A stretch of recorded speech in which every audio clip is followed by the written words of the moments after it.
getting back to the game, I thought it was pretty incredible World Series. I know it wasn't to what we all thought it was going to be, where it was going to be this just like mega stars against each other, and everyone's going to just step up and play just amazing baseball, and we're going to see the best baseball we've ever had, and it's usually how it works out, right? Or it doesn't come through with that fulfilling the prophecy. Well, to a certain extent, it did. If you think about it, we were expecting to see Ohtani versus Judge, and what did we see? We saw, one of the biggest stories was Ohtani, dislocating his shoulder, and we saw Judge completely screwing the pooch in the outfield. So, yeah, we got to see plenty of Judge versus Ohtani. And then you also said that we didn't see the superstars. We got to see superstars. Giancarlo Stanton is a superstar. We got to see Freddie Freeman. Freddie Freeman is a superstar. They're former MVPs. Those guys should be, given their credit. Does Stanton have an MVP on his belt? Didn't he have one with the Marlins?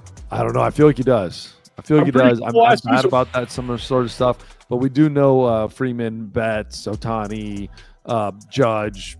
They all got him. But you brought up the Judge and the fifth inning, in particular, where Judge dropped the ball. Okay. Bill Buckner and the whole Boston thing, like they have lived this until 2004. Bill Buckner and the curse of the Bambino, all of that stuff has been around forever, right? Is this the Yankees Bill Buckner moment? Absolutely. He single-handedly lost the game for them. All he had to do is make a very simple catch, and they would have gotten out of that inning. Just catch the inning wasn't even started, and that's the thing about it. It's okay. So we're gonna walk through it, right? So Garrett Cole gives up a base hit. Mm-hmm. Next batter hits a line drive to center field, which aren't always the easiest play, but Judge made a great play on it, moved forward on the ball, and he missed it.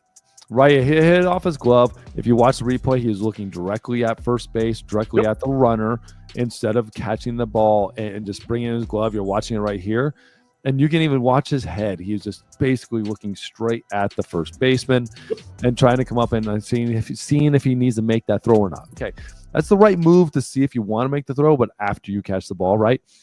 And then you get a ground ball. You got a ground ball to Volpe at second base. And was that the very next play? To shortstop. Was that the next play, or that's Cole was the next play? No, Volpe was next. Volpe was next. Ground ball to short, to deep short hole towards third base. He makes a good play on the ball, and it's a very easy throw that he completely botches. And no one's really talking about this throw as much. Sorry, I completely botched an easy play. I can't agree with you. See, that's the problem. Is as a baseball player, I want to hear your opinion though. As a baseball player, dude, this is a really easy play, and this is a play that's one of the easiest. You're going to your arm side. You're moving to your right and you're throwing. It's like telling a quarterback they can't run to their throwing side and hit a tight end that's moving with you. That's the same thing.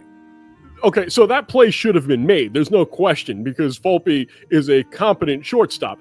The difference is, though, Teoscar Hernandez, I believe that's who was on second base, got such a good jump towards third that he had to hurry the throw, and that's why it was offline. No, easy throw, and he never even had to hurry it. That's the problem. Is if he just makes the play to his right and this throws to the chest, easy throw, he is out all day and all night long. The problem is when we say, oh, he had to hurry, he had to do this, he had to do that. No, he just had to make the play. And that's the difference. And that's his Jeter moment.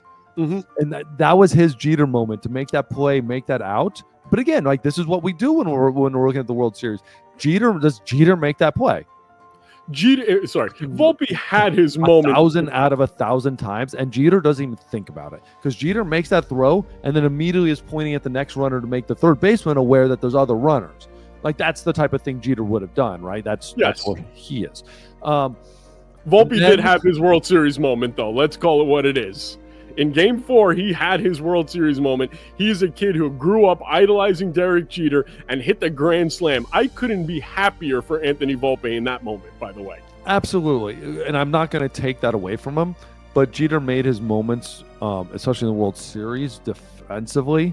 Yeah. Right? Like when we go back to Jeter and his playoffs and all of his stuff, outside of what his final at bat, his 3,000 at bat and like stuff like that. We never really talk about Jeter offensively, even though he's an incredible hitter. Had a hit off me, so which makes him great. We talk about Jeter's defense and captain and being that captain. Volpe's not a captain. He's not. I get it. Like that's a very special thing to be that. It's not. It's very special. He's not the great. But whatever. It's not an easy thing to just be captain just because of your position. But that was his Jeter moment. We're moving to his right throw, and like you just got to make that play. That's a routine play. I'm sorry. It's the lights on World Series. But if you take that away and you put that in spring training game 5, that play needs to be fucking made. Okay, but here's, for me, out of the 3 plays, and I'm sure we're going to talk about the third one next. No, not good. We're not going to talk about the third one. Oh. That one, the Volpe one, is the one that pissed me off the least. Because yes, I'll give you that. Yeah, that one was the most toughest of the 3. Yes. So and it's pressure, and there's runner, and I think it might have been Kike. I don't know if it was Kike or Teoscar. It was a Hernandez. It was a Hernandez out there. It was a Hernandez, and then it wasn't. They took a great route. They made a big turn and made the throw hard for him, knowing the throw was going to go there. But it's a play that needs to be made. But then we get to Garrett Cole. Garrett Cole. The first thing I said, and I was watching the replay. I was watching the game. I yelled, "Get over!" The moment that ball was off the bat, I screamed, "Get over!" And the person sitting next to me goes, "The hell are you talking about?" And then that happens. And so, first thing as a pitcher, I'm going to say this: there was a young group of pitching development people coming into the game who are very adamant that we need to stop doing PFPs. And I faced this in 2020 spring training. Stop right there. What's a PFP? Explain that. Pitchers fielding practice, which is the pitchers actually practice like infielders. They take ground balls, they work, they throw to first, ground ball, go to second, throw to third, go home, on a quick, a comebacker with base load or whatever, cover first, take a bunt, all that stuff. Basically, that play would be the very first play you did, probably second play, maybe first, in pitchers fielding practice, which is a ground ball to first, get your ass to first base as fast as you can, and then let the first baseman make the decision. So that's the biggest problem here. Cole made a decision when it's not his decision to make. Yeah. It is the first baseman's decision to take the out or to flip the ball to you. It is always the first baseman's decision. You get your ass there and then get out of the way if you need to get out of the way. And so his problem was he came up assuming, and as a pitcher, what you don't do is you ever assume. Yeah. Assume that the play is not going to get made. This is why I always tell my pitchers, assume somebody's going to screw up. So be Johnny on the spot, exactly where you need to be. Ground ball to third. You got runners on first and second. Weak ground ball to third. You run your ass behind third base and assume they're going to throw to first and screw it up, and somebody needs to cover third. Yeah. Don't assume the shortstop's going to be there or left fielder or whatever it is. If the left fielder is ever there, that's a miracle. But get your ass to first base, Garrett Cole. And I love Garrett Cole. I think he's a stud, and he is one of the only reasons the Yankees were even in this series and in this game.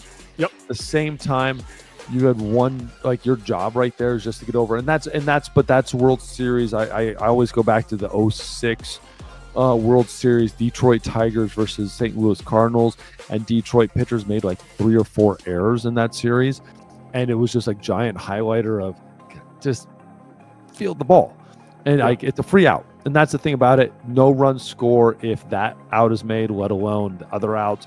But that out was the out that changed the inning. To me, Judge never made an error all year. Never made an error all postseason. One error. Do not let that be the error that defines him. Because if you cover first base, Judge is out. Judge, nothing happens to Judge. Yeah. And we're probably playing a game 6.